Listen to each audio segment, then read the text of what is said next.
J'aimerais qu'on parle de ton chemin spirituel. Où est-ce qu'il a commencé?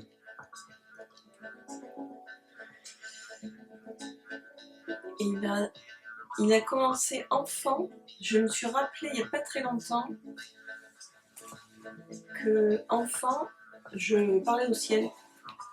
Alors que dans ma famille, c'était pas, alors absolument pas le sujet, c'était pas, j'allais dire pas autorisé. Un jour, je posais la question à mon père. Je lui dis, papa, mais c'est qui Jésus-Christ? Parce que je comprenais pas. Tu sais, à Marseille, sur l'autoroute, là où on passait, il y avait écrit en énorme, et c'est toujours là l'inscription, il y avait écrit le Christ est mort pour nos péchés. Et je comprenais pas cette phrase.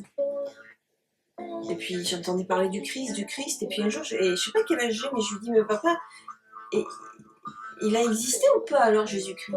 Et il me fait, mais non ma puce, il n'a pas existé. Et je lui dis cette phrase, je lui dis, mais pourquoi on en parle encore après 2000 ans? Et en fait, et je l'ai vu, il m'a regardé, et il ne savait pas quoi dire en fait.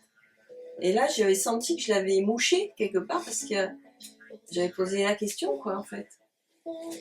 Et donc, il n'était pas question ni de religion, ni de spiritualité à la maison. Et je me suis rendu compte, je me suis rappelé il n'y a pas très longtemps, je me revois un soir, dans l'entrebâillement des volets, regarder les étoiles et parler au ciel.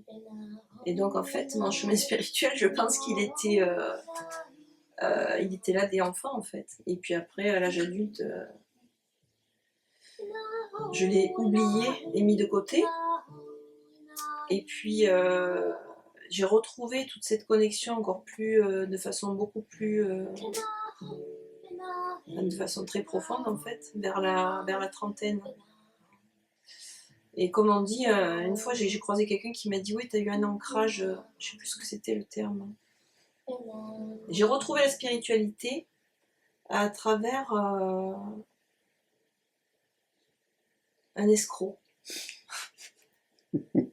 Une femme escroc qui m'a escroqué. Et comme souvent dans la vie, bah, tout n'est pas que blanc ni noir. Ça a été une relation amicale juste catastrophique. Et même criminelle, parce qu'elle m'a vraiment escroqué financièrement, affectivement, voilà. Mais avec elle, j'ai retrouvé un intérêt pour le divin. Difficile encore aujourd'hui de me pardonner aussi d'avoir pris ce chemin-là tortueux, mais bon, en tout cas, l'intérêt pour le divin s'est réouvert à ce moment-là.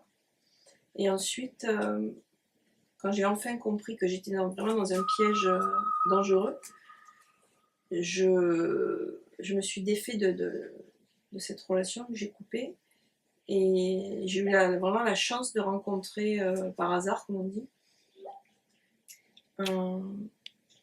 un gourou hindou. Et là, j'ai suivi les enseignements pendant 2 ans. Et là, j'ai reçu que des grâces, que des grâces, que des grâces.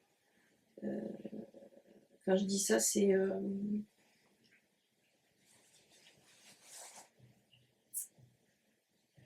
comme si je recevais des douches d'amour, en fait.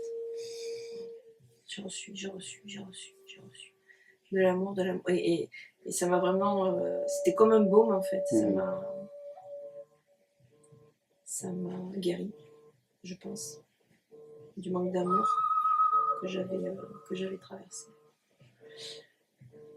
C'est tout. Et... et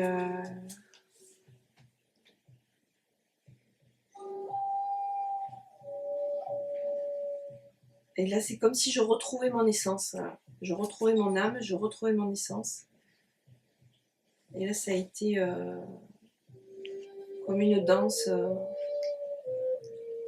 d'amour, avec l'amour, par l'amour, pour l'amour. Ça a été très fort, en fait. Et à cette période-là, j'avais une confiance en la vie, mais que j'aimerais bien J'aimerais bien la voir encore aujourd'hui, je sais pas où elle est passée, je sais pas pourquoi. Ma vie était très chaotique, mais j'avais une confiance dingue. Ça m'a donné une confiance, à l'époque en tout cas, vraiment inébranlable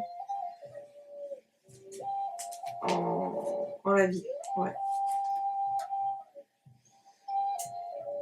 Et en tout cas, depuis cette expérience-là où je suis redescendue sur Terre, maintenant, ce que j'en garde, c'est un fil fin, très fin, mais indestructible en fait. Là, je pense que je le reperdrai plus.